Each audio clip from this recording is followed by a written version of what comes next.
Hello, I'm Philip Stoughton. I'm at Apex 2015 and I'm joined by Paul Wood from OK International, representing the Metcal brand.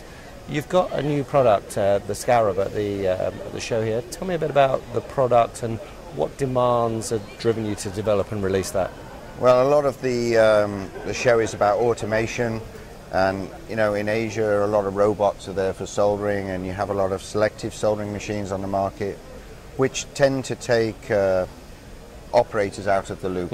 And so in the rework side of things we have a nice rework machine called the Scorpion, which removes the part and puts the part back, but always the damage is done by an operator with solder wick and a soldering iron, and they always blame the rework machine as that's what removed the pad, but actually it was the operator.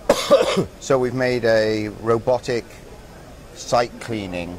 The generic name in the industry is called scavenging. We've called it Scarab, which is an Egyptian beetle that eats up mess from the floor, and so it was a good way to get the name out there. The name Scorpion has been very successful as a name. So we're taking the soldering iron out of the operator's hand. They're not using wick and scrubbing.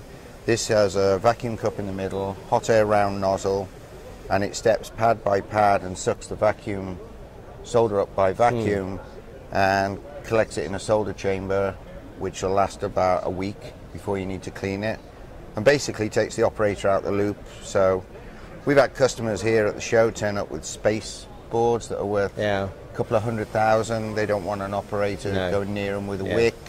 On the other side of things, you have a cell phone where somebody using wick and they knock all the adjacent components off. So it's a pre-launch, and we envisage selling them by the end of the second quarter. Okay, and a good response here, clearly. Okay. The idea is to take the site cleaning. Currently it's done on competitive products on a rework machine, so the loop would be 5 minutes to remove, 5 minutes to clean, 5 minutes to put back. So on a more expensive rework system you can only do 4 parts in an hour, so it's 15. So the idea is one machine is the Scorpion, one machine is the Scarab, one operator can run both. Okay, so it's and moving the yield, it across. Yield is like 50% more throughput. Yeah. And the list price is, in the 25,000 range. Okay. And then the Scorpion is similar. Yeah. So somebody who hasn't got a rework machine, okay, it's a capital purchase. But the beauty about this product being separate is we're glad you bought somebody else's rework machine and you're having problems cleaning. Now we've got a solution. And in the end, they'll probably come back to you for the Scorpion. For the Scorpion. Yeah. So that's it makes sense. That's working. And if we look at the rework industry generally, you talk about spaceboards that cost a couple of $100,000, but actually we're seeing more and more value get back on the printed circuit board, and definitely. Is that resulting in a growing rework market generally? Yeah, I mean, most people think cell phones are a consumable product, you don't fix them. The BOM on most smartphones, $250, $300. Yeah, it's expensive. And they're 12 layers thick, and they're only 0.5 millimeter thick board. So cleaning it with an iron gets challenging.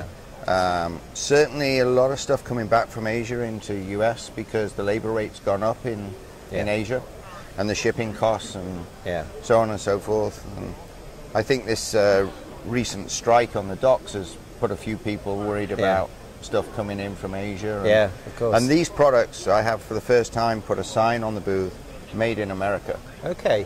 And it's surprising how much interest that's got. Oh, you make that? Where'd you make that? Here in California.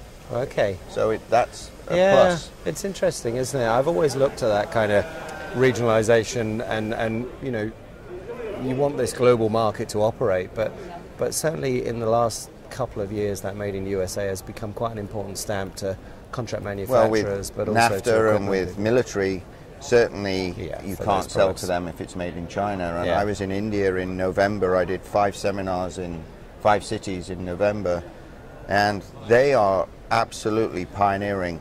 Cannot buy Chinese made products. Right. And they're making laws and things like this. So it's a challenge to make a cost-effective product in America, sure, but the people that, made in Britain, made in Japan, and made in America certainly helps. Yeah, it's important. But you know, as a global company like OK International, you are in that nice position that you can manufacture in all the regions for the region. And We've always manufactured our capital in the corporate headquarters, Yeah. whether it was in Yonkers, New York, or Menlo Park, or Yeah. Garden Grove, because we want to protect our intellectual Yeah. secrets and patents, and Well, I think it's important.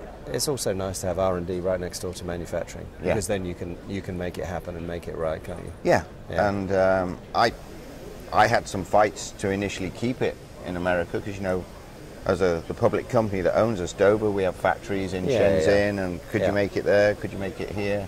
Yeah, you could, but I want it made in America, and, Yeah, and so we do our made it a customers. metric machine as well, so that was Yeah. another challenge. Challenge to teach them Yeah. the metric system. Yeah, so I'm sure you've done that It's been well, very Paul. successful. Good.